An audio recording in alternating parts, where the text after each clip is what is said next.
Hello friends, स्वागत है आपका आपके अपने YouTube channel the knowledge train में।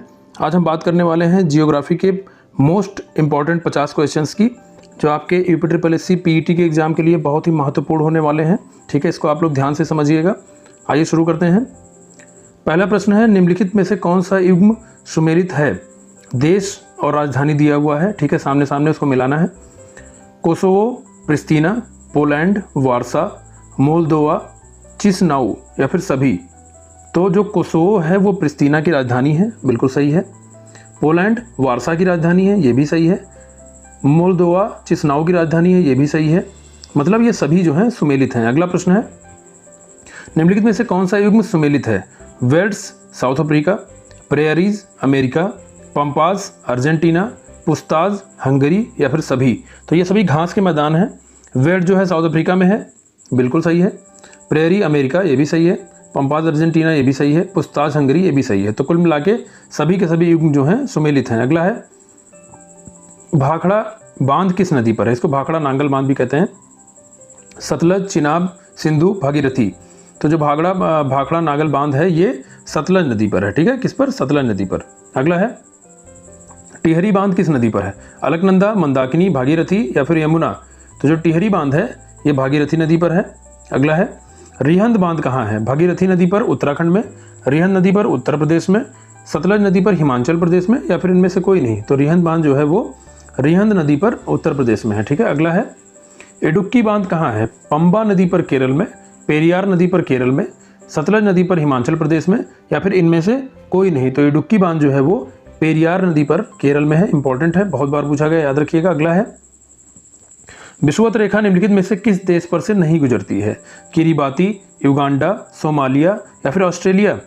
तो विषुवत रेखा जो है किरिबाती से गुजरती है, युगांडा से गुजरती है, सोमालिया से भी गुजरती है, ऑस्ट्रेलिया से नहीं गुजरती है। ठीक है, अगला है, वायुमंडल की किस परत में ओजोन पाई जाती है? क्षोभ मंडल, समताप मंडल, आयन मंडल या फिर इनमें से कोई नहीं। क्षोभ मंडल को ट्रोपोस्फीयर कहते हैं, समताप मंडल को स्ट्रेटोस्फीयर कहते हैं, आयन मंडल को आयनोस्फीयर कहते हैं। तो जो ओजोन परत है वो समताप मंडल में पाई जाती है। ठीक है, स्ट्रेटोस्फीयर में पाई जाती है। और जो स्ट्रेटोस्फीयर या समताप मंडल है, वायुयान उड़ाने की जो सबसे सफल दशा पाई जाती है यहीं पाई जाती है, क्योंकि मौसम संबंधी घटनाएं यहाँ पर नहीं होती हैं। ठीक है, बहुत ही कम, बिल्कुल न्यून मात्रा में होती हैं। ठीक है, सूक्ष्म मात्रा में। अगला है, रिक्टर स्केल से किसकी तीव्रता को मापा जाता है? भूकंप, ज्वालामुखी, चक्रवात, इनमें से कोई नहीं। तो रिक्टर स्केल से भूकंप की तीव्रता को मापा जाता है। अगला है, भारत के किस राज्य और केंद्र शासित प्रदेश की तटरेखा सबसे लंबी है? तो जब राज्य और केंद्र शासित प्रदेश दोनों कह रहा है तो ध्यान से ऑप्शन देखिएगा। आंध्र प्रदेश, अंडमान और निकोबार द्वीप समूह, गुजरात या फिर गोवा। तो सुनिएगा कि जो अगर सिर्फ राज्य पूछेगा तो गुजरात इसका सही आंसर होगा, लेकिन राज्य और केंद्र शासित प्रदेश दोनों पूछ रहा है तो केंद्र शासित प्रदेश अंडमान निकोबार की जो तटरेखा है वो 1962 किलोमीटर है, जो गुजरात के 1214 किलोमीटर तटरेखा से बहुत ज़्यादा है। तो इसमें जब दोनों पूछा है तो इसका आंसर हो जाएगा अंडमान और निकोबार द्वीप समूह। लेकिन अगर सिर्फ और सिर्फ राज्य पूछता कि सबसे लंबी तटरेखा वाला राज्य कौन सा है तो वो गुजरात उसका आंसर होता। ठीक है, अगला है, जोग जलप्रपात कहाँ है? गुजरात राज्य में नर्मदा नदी पर, कर्नाटक राज्य में शरावती नदी पर, कर्नाटक राज्य में वाराही नदी पर या फिर इनमें से कोई नहीं। तो जो जोग जलप्रपात है ये आपका कर्नाटक राज्य में शरावती नदी पर है। ये भी बहुत बार पूछा गया है। नेक्स्ट क्वेश्चन है, भारत में गोंडवाना कोयले के प्रमुख क्षेत्र कहाँ हैं? झरिया झारखंड, रानीगंज पश्चिम बंगाल, उपरयुक्त दोनों या फिर इनमें से कोई नहीं।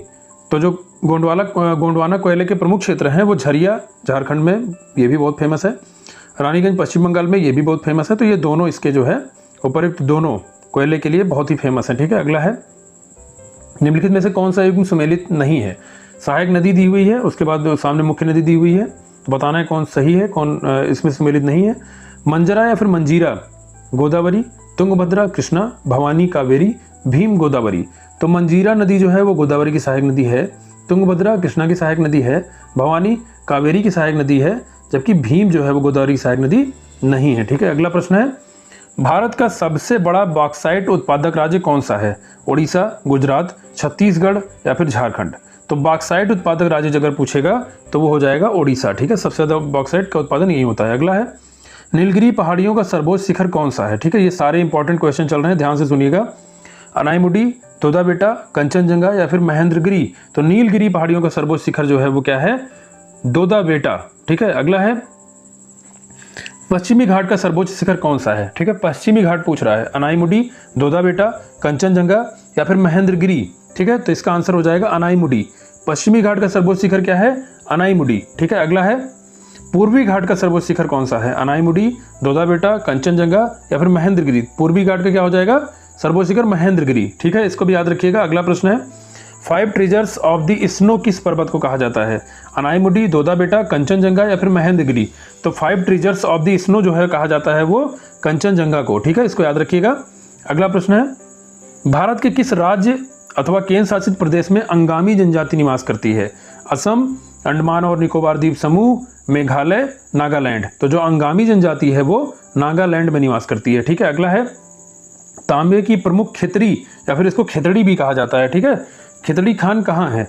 पंजाब, हरियाणा, राजस्थान या फिर झारखंड। तो तांबे के लिए जो फेमस खेतड़ी खान है वो राजस्थान में है। ठीक है, इसको याद रखिएगा। खेतड़ी खान राजस्थान में, जहां तांबा सबसे ज्यादा मात्रा में पाया जाता है। अगला है निम्नलिखित में से कौन सही सुमेलित है? लौह अयस्क, कुद्रेमुख, तांबा, खितरी, माइका, नेल्लौर या फिर सभी। तो लौह अयस्क, कुद्रेमुख कर्नाटक बिल्कुल सही है। तांबा, खितरी राजस्थान बिल्कुल सही है। माइका, नेल्लौर आंध्र प्रदेश ये भी सही है। मतलब ये सभी सही हैं। ठीक है। अगला प्रश्न है बृहद ज्वार की सही स्थिति है। ठीक है, बृहद ज्वार या फिर हाई टाइड्स। पहला ऑप्शन है सूर्य, पृथ्वी और चंद्रमा एक सीधी रेखा में हो, सूर्य, पृथ्वी और चंद्रमा समकोणी की स्थिति में हो, सूर्य, पृथ्वी और चंद्रमा वक्र स्थिति में हो या फिर इनमें से कोई नहीं। तो बृहद ज्वार की या फिर हाई टाइड्स की जो सही स्थिति है वो ये है कि सूर्य, पृथ्वी और चंद्रमा एक सीधी रेखा में हो। ठीक है। अगला प्रश्न है निम्न ज्वार या फिर लो टाइड्स या फिर लघु ज्वार की सही स्थिति है? सूर्य, पृथ्वी और चंद्रमा एक सीधी रेखा में हो, सूर्य, पृथ्वी और चंद्रमा समकोणी की स्थिति में हो, सूर्य, पृथ्वी और चंद्रमा वक्र स्थिति में हो या फिर इनमें से कोई नहीं। तो निम्न ज्वार की सही स्थिति जो है वो ये है कि सूर्य, पृथ्वी और चंद्रमा समकोणी की स्थिति में हो। मतलब हाई टाइड्स या फिर जो अभी इसके पहले मैंने बताया जो हाई टाइड्स होती हैं वो सूर्य, पृथ्वी और चंद्रमा एक सीधी रेखा में हो। लो टाइड्स जब आती है, निम्न ज्वार जब आता है तो सूर्य, पृथ्वी और चंद्रमा समकोणी की स्थिति में होने चाहिए। अगला है कोयले के लिए प्रसिद्ध रूर घाटी क्षेत्र कहाँ है? इंग्लैंड, ऑस्ट्रेलिया, जर्मनी या फिर अमेरिका। तो जो रूर घाटी क्षेत्र है वो जर्मनी में है। ठीक है, याद रखिएगा। अगला प्रश्न है न्यू साउथ वेल्स औद्योगिक क्षेत्र कहाँ है? England, Australia, Germany, America. ठीक है, तो जो न्यू साउथ वेल्स औद्योगिक क्षेत्र है ये आपका ऑस्ट्रेलिया में है। ठीक है, कहाँ पे है? ऑस्ट्रेलिया में है। ठीक। अगला है निम्न में से कौन सही सुमेलित है? Ruhr England, New South Wales Africa, Saxony Germany या फिर इनमें से कोई नहीं। तो जो सैक्सोनी है ये जर्मनी में है, बिल्कुल सही है, क्योंकि इसके पहले मैंने बताया कि रूर जो है वो रूर इंग्लैंड में नहीं है। ठीक है, रूर कहाँ पे है? जर्मनी में। न्यू साउथ वेल्स ऑस्ट्रेलिया में है। ठीक है, ये दोनों गलत हैं। सैक्सोनी जर्मनी में है। ठीक है। अगला है तांबे की प्रसिद्ध खान चुक्की का माटा कहाँ है? साउथ अफ्रीका, चिली, जर्मनी या फिर स्पेन। ठीक है, तो ये जो है इसका सही आंसर हो जाएगा चिली। चुक्की का माटा खान जो है वो चिली में है। ठीक है। अगला प्रश्न है मानसून की कौन सी शाखा भारतीय उपमहाद्वीप को जुलाई के मध्य तक संपूर्ण रूप से ढक लेती है? दक्षिण पश्चिमी मानसून, दक्षिण पूर्वी मानसून, उत्तर पश्चिमी मानसून या फिर उत्तर पूर्वी मानसून। इंपॉर्टेंट क्वेश्चन है, ये बताना है कि भारतीय उपमहाद्वीप को जुलाई के मध्य तक संपूर्ण रूप से कौन सा मानसून ढक लेता है। ठीक है, तो इसका जो सही आंसर हो जाएगा वो हो जाएगा दक्षिण पश्चिम मानसून। अगला है निम्न में से कौन सही सुमेलित नहीं है? कैबुल लामजाओ मिजोरम, नामदफा अरुणाचल प्रदेश, नामेरी असम, इंतनकी नागालैंड। ठीक है, बताना है कौन सही सुमेलित नहीं है। तो कैबुल लामजाओ जो है मिजोरम में है, ये सही सुमेलित नहीं है, बाकी सब के सब सुमेलित हैं। ठीक है। अगला है दक्षिण पश्चिम मानसून का प्रारंभ 1 जुलाई को भारत में कहाँ से होता है? महाराष्ट्र, केरल, आंध्र प्रदेश या फिर उड़ीसा। ठीक है, इंपॉर्टेंट क्वेश्चन है, बहुत ही ईजी भी है। ठीक है, 1 जुलाई से दक्षिण पश्चिम मानसून जो आता है वो केरल में आता है। ठीक है। अगला प्रश्न है लवणीय मृदा में निम्नलिखित में से किसका अनुपात अधिक पाया जाता है? Nitrogen, calcium, sodium, potassium, magnesium या फिर इनमें से कोई नहीं। ठीक है, तो इसका करेक्ट आंसर हो जाएगा सोडियम, पोटेशियम और मैग्नीशियम। इसका अनुपात सबसे ज़्यादा लवणीय मृदा में पाया जाता है। अगला है लवणीय मृदा के बारे में निम्नलिखित में से कौन सा कथन असत्य है? यह उपजाऊ होती है, इसे ऊसर मृदा भी कहते हैं, इसमें नाइट्रोजन और कैल्शियम की कमी होती है, या फिर इनमें से कोई नहीं। तो बताना है कि ये इनमें से जो है असत्य क्या है। ठीक है, तो इसमें ये उपजाऊ होती है, ये असत्य है। ठीक है, बाकी सभी सही हैं। अगला है गोदावरी नदी के बारे में निम्नलिखित में से क्या गलत है? ठीक है, ये बताना है, बहुत ही इंपॉर्टेंट क्वेश्चन है। यह प्रायद्वीपीय भारत की सबसे बड़ी नदी है। इसका उद्गम नासिक के त्र्यंबकेश्वर के पास से है। इसे दक्षिण गंगा भी कहते हैं। मंजीरा, इंद्रावती इसकी सहायक नदियां नहीं हैं, तो यही गलत है क्योंकि मंजीरा, इंद्रावती इसकी सहायक नदियां हैं। ठीक है, अगला है कावेरी नदी का उद्गम कहाँ है? ठीक है, बहुत ही इंपॉर्टेंट क्वेश्चन है। अमरकंटक से, ब्रह्मगिरी से, त्र्यंबक से या फिर गोमुख से। ठीक है, कावेरी नदी का उद्गम जो है वो ब्रह्मगिरी से है, ये भी याद रखिएगा। अगला है निम्नलिखित में से किस नदी का उद्गम सह्याद्री श्रेणी में स्थित महाबलेश्वर के समीप है? गोदावरी, कावेरी, कृष्णा या फिर इनमें से कोई नहीं। बहुत बार पूछा गया है। ठीक है, महाबलेश्वर से कौन नदी निकलती है? ठीक है, तो इसका आंसर हो जाएगा कृष्णा नदी। ठीक है, अगला है भारत में टर्शियरी कोयला क्षेत्र कहाँ है? इंपॉर्टेंट क्वेश्चन है। अरुणाचल प्रदेश, नागालैंड, असम, मेघालय या फिर उपरोक्त सभी। ठीक है, तो इसमें जो टर्शियरी कोयला क्षेत्र हैं अरुणाचल प्रदेश में भी है, नागालैंड में भी है, असम, मेघालय में भी है, तो मतलब सब में उपरोक्त सभी इसका आंसर हो जाएगा। अगला है निम्नलिखित में से कौन सी जनजातियां टुंड्रा प्रदेश में पाई जाती है? ठीक है, बहुत इंपॉर्टेंट है। लैप्स, याकूत, फिंस या फिर उपरोक्त सभी। ठीक है, तो इसका भी आंसर हो जाएगा आपका उपरोक्त सभी। देखिए, इसको ऐसे क्वेश्चन डालने का सिर्फ एक ही मकसद है मेरा कि आप लोगों को ज़्यादा से ज़्यादा चीज़ें एक ही क्वेश्चन में तैयार हो जाएं। ठीक है, तो टुंड्रा प्रदेश में पाई जाने वाली जनजातियां कौन सी हैं? लैप्स, याकूत और फिंस तीनों। अगला है निम्नलिखित में से कौन मृदा निर्माण के क्रियाशील कारक हैं? जलवायु, वनस्पति, जीव जंतु, शैल, समय, उच्चावच। तो इसका करेक्ट आंसर हो जाएगा मृदा निर्माण के क्रियाशील कारक कौन है? जलवायु, वनस्पति, जीव जंतु। अगला है 39वां क्वेश्चन, अवसादी शैल का उदाहरण है? ग्रेनाइट, संगमरमर, बलुआ पत्थर या फिर बेसाल्ट। तो इसका करेक्ट आंसर हो जाएगा बलुआ पत्थर जो आपका है ये अवसादी शैल का उदाहरण है। अगला है किस शैल के रूपांतरण से संगमरमर बनता है? डोलोमाइट, चूना पत्थर, बलुआ पत्थर या फिर फर्स्ट और सेकंड दोनों। ठीक है, इंपॉर्टेंट क्वेश्चन है, बार बार पूछा गया है। तो इसमें डोलोमाइट के रूपांतरण से संगमरमर बनता है और चूना पत्थर के भी रूपांतरण से संगमरमर बनता है। ठीक है, तो पहला और दूसरा यही दोनों जो है इसका करेक्ट आंसर हो जाएगा। अगला है निम्नलिखित में से कौन सी प्रक्रियाएं रासायनिक अपक्षय में शामिल हैं? ऑक्सीकरण, जलयोजन, घोलन, कार्बोनेटीकरण या फिर उपरोक्त सभी। जल के अपक्षय में शामिल प्रक्रियाएं बताना है। ठीक है, रासायनिक अपक्षय में, तो इसमें उपरोक्त सभी सही हो जाएगा, ये सारी प्रक्रियाएं शामिल हैं। अगला है रासायनिक अपक्षय की किस प्रक्रिया द्वारा लोहे पर जंग लगता है? ऑक्सीकरण, जलयोजन, कार्बोनेटीकरण या फिर घोलन। तो इसका करेक्ट आंसर हो जाएगा ऑक्सीकरण। अगला है निम्नलिखित में से कौन सही सुमेलित है? ठीक है, क्राकाटोवा इंडोनेशिया, बैरन भारत, मेयोन फिलीपींस या फिर उपरोक्त सभी।